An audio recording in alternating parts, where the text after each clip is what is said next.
సూర్యాపేటలో మాజీ సీఎం కేసీఆర్ చేసిన వ్యాఖ్యలపై డిప్యూటీ సీఎం భట్టి విక్రమార్క స్పందించారు. కేసీఆర్ మాటల్లో వాస్తవాలు లేవన్నారు. కట్టుకథలు చెప్పి ప్రజల్ని మభ్యపెట్టాలని ప్రయత్నించారని మండిపడ్డారు. కేసీఆర్ మాట్లాడుతుంటే మైక్ సమస్య వస్తే కరెంటు కోతలు అంటూ అబద్దాలు మాట్లాడారని ధ్వజమెత్తారు భట్టి.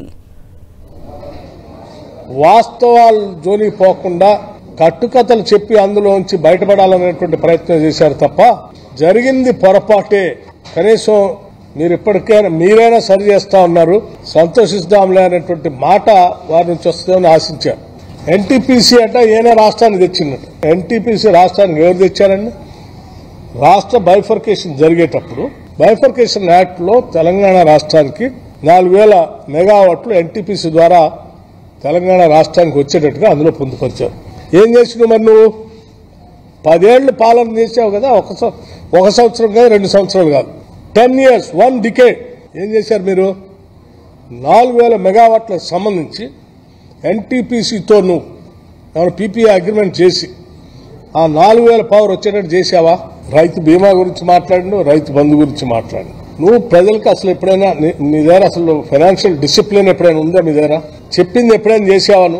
నేను అడుగుతున్నాను, నేను నిలబెడతాం, వెళ్ళని రణరంగం చేస్తాం, తాడదీస్తాం అంటున్నావు. ఏంటి రణరంగం చేసేది? నువ్వు 3 ఎకరాల భూమి ఇస్తా అన్నావు, ఇంటికో ఉద్యోగం ఇస్తా అన్నావు, డబుల్ బెడ్రూమ్ ఇల్లు కట్టిస్తా అన్నావు. ప్రతి మండలంలో 3 తగ్గకుండా ఎల్కేజీ టు పీజీ వరకు అద్భుతమైన రెసిడెన్షియల్ స్కూల్స్ కట్టిస్తా, గర్ల్స్ కి బాయ్స్ కి సపరేట్ స్విమ్మింగ్ పూల్స్ కూడా పెట్టిస్తా అన్నావు. 10 ఏళ్లు కట్టినాను. మనం బకాయిలు పెడితే, ఆనాటి ఉమ్మడి ప్రభుత్వంలో బకాయిలు పెడితే ఈయన వచ్చి క్లియర్ చేసిందని చెప్తా ఉన్నాడు. ఎవరు క్లియర్ చేశావు? నువ్వు క్లియర్ చేశావా? ఉమ్మడి రాష్ట్రంలో ఆనాటి కాంగ్రెస్ ప్రభుత్వం ఉన్నప్పుడు ఎవ్రీ టైం ఎప్పుడు పంట నష్టం జరిగినా ఎన్యూమినేట్ చేసి లెక్కేసి డబ్బులు కట్టించి ఇచ్చేవాడు. చివరి సంవత్సరంలో ఏమైందంటే నీకు ప్రెసిడెంట్ రూల్ పెట్టారు. గవర్నర్ పాలన వచ్చే వారికి ప్రభుత్వం డిస్ట్రిబ్యూట్ చేసే టైంకల్లా డిక్లేర్ చేస్తే ఆ డబ్బులు గవర్నర్ గారి దగ్గర డిపాజిట్ చేశారు. కొత్త ప్రభుత్వం వచ్చిన తర్వాత ఇస్తారులేని ఆయన దగ్గర ప్రభుత్వం వచ్చిన తర్వాత ఇచ్చాను.